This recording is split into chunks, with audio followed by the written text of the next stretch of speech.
Hi all, Hipper here. Now, today we're doing something completely different because I want to go through a few games that I play when I've had enough of World of Warships. And I mean, that happens sometimes, and especially if you run into a lot of potatoes and you just have a few bad games, then it's great just to pop on a different game and preferably something a little bit slower and even though World of Warships is not a fast-paced game by any means, but something like this is what I pop on, and this is called Snowrunner, and it is a follow-up to the original game called Mudrunner, which is I don't know a few years old, and I played Mudrunner a lot, like hundreds of hours. I probably sunk into that game, and I haven't played Snowrunner yet until today. I just downloaded it and I thought I wanted to give it a go. And this is the first vehicle here you get, and it's like an old Chevy. And the game is all about like slow-paced exploration, and like if you've ever driven a four-wheel drive, and not just a four-wheel drive, but an actual four-wheel drive in like real four-wheel drive environments, um, and you like that, then you will love this game. This is far from a rally game where you just punch the accelerator and off you go. This is all about um, thinking about your gear ratios and your momentum and the angle of your tires and your tire tread, and like there's so many variables that you need to think about when you have to do something as simple as getting up a hill. And you'll have plenty of opportunity to see that here because like I said, this is my first foray into this game here, and like this vehicle here is obviously like the lowest standard there is, so it gets bogged all the time. And luckily, you are actually equipped with a winch, which is a kind of mechanism for winching yourself out of bad spots like this, and that's what I'm making use of right now. Now, I used to live in the Northern Territory in Australia, where remote access and like remote towns and well everything is remote up there, and dirt roads everywhere, and you got bog holes and river crossings and rock crawling and all kinds of stuff pretty much anywhere you're going as soon as you get out of the one big city that exists there.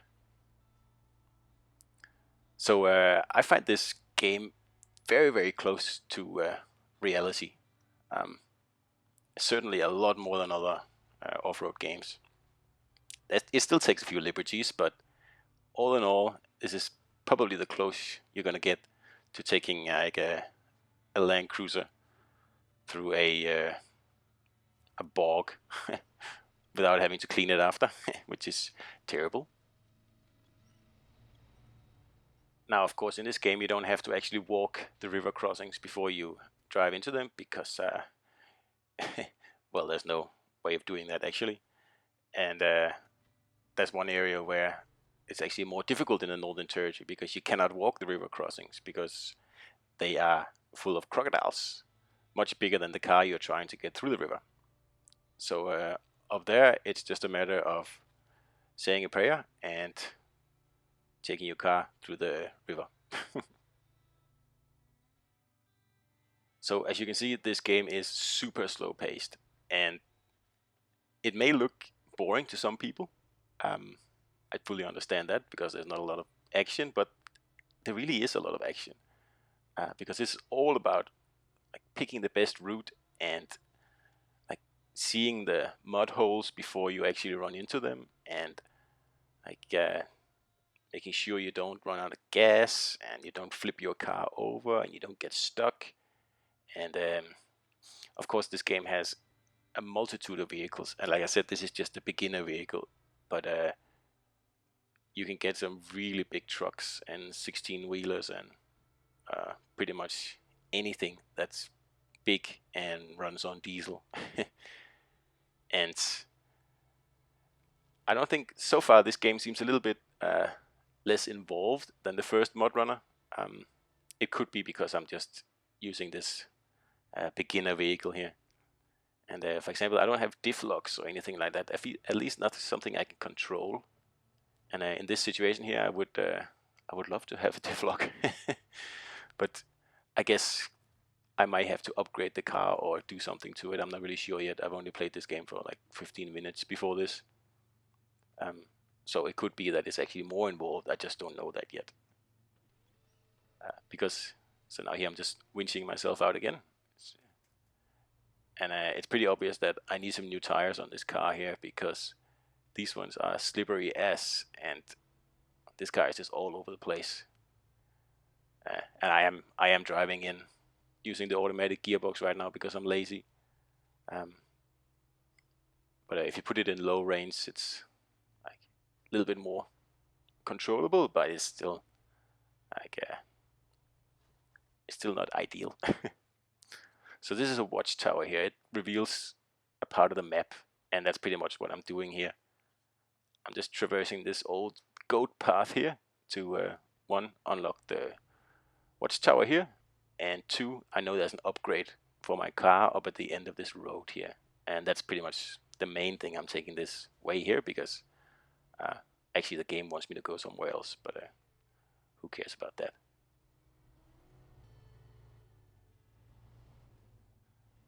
So after playing a few bad battles in World of Warships, where you get on the one potato team after the other, and you're getting more infuriated than what's good for you, I say just quit the game and pop this one on. And this is very therapeutic and just a very relaxing game. I mean, there's no time pressure, and the only really real pressure there is here is don't run out of gas. And even if you do, then you just go pick another car and go back and pick up the car that ran out of gas, for example. There are many options of surviving in this game.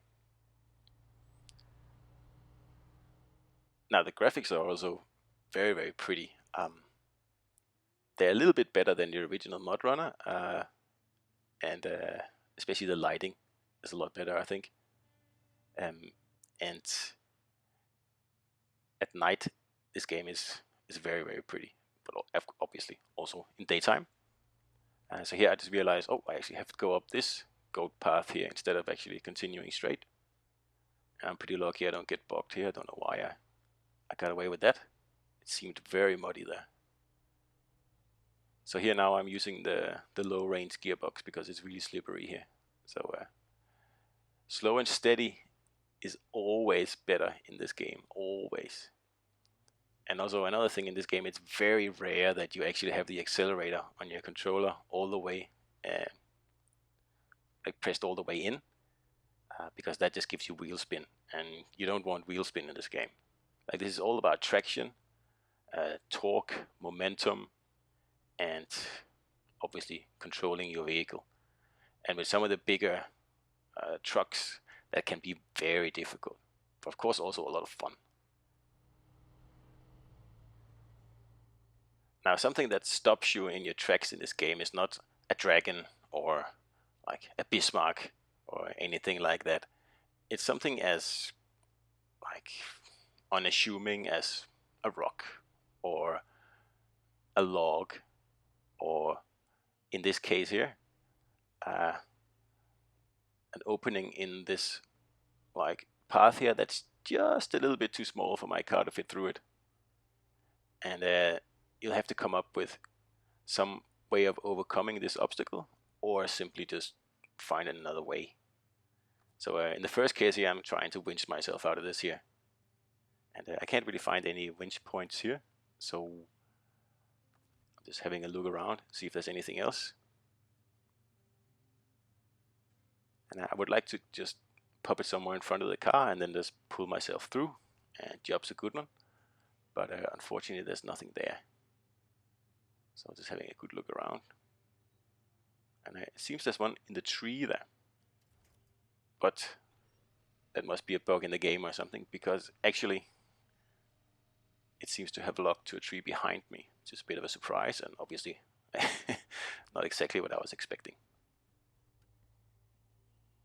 Alright, we're just gonna skip about 5 minutes of me trying to negotiate this rock problem here, and instead we're just gonna move on to this little bit more exciting part here. If you can say anything in this game is exciting. I guess it depends who you are. But like you can see, if you enjoy off-road games, or real life off-road, or cars, or nature, pretty much, or just a game that completely unwinds you, then this is the perfect game. And there are hundreds of hours in this game. Every map is huge, and there's a lot of things to do on each map, and there's a lot of muddy holes to get stuck in, and there's a lot of trees to hit and have them take out your engine, and it's just completing the game takes a long time. Think something like Skyrim time. Now there's multiplayer as well, and you'll be able to play 4 players, and it's really handy in helping each other out. Some of the missions in this game are exceedingly difficult, and it's very hard to do it with just one vehicle, or it will take you a very long time having to switch back and forth between an array of vehicles and then try to get through that particular mission. It's much easier if you have 3 other players with you, and you can work together in real time and just, whoops, close one there. If you roll your car in this game, then yeah, you are in trouble. But I just managed to save that one there. I got a little bit too excited there, and probably should put it in low range so I don't overshoot the cliff again like that. But like I said, multiplayer is also a lot of fun, and it may not sound that exciting to winch each other out of mud and push a truck through a bog hole or anything like that, but trust me, it is fun.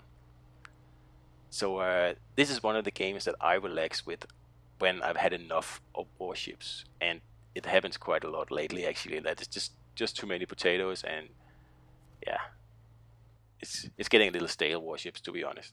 So that's why I decided to get into this game, and I'm enjoying it a lot. I mean, no surprise, because I really enjoyed Runner, so I think I'll get a lot of enjoyment out of this game. Of course, I'll still play World of Warships, but I'll try to play something else now that I hardly haven't touched any other game for 2 years. So I hope you enjoyed this little tidbit here, and I'll see you out there.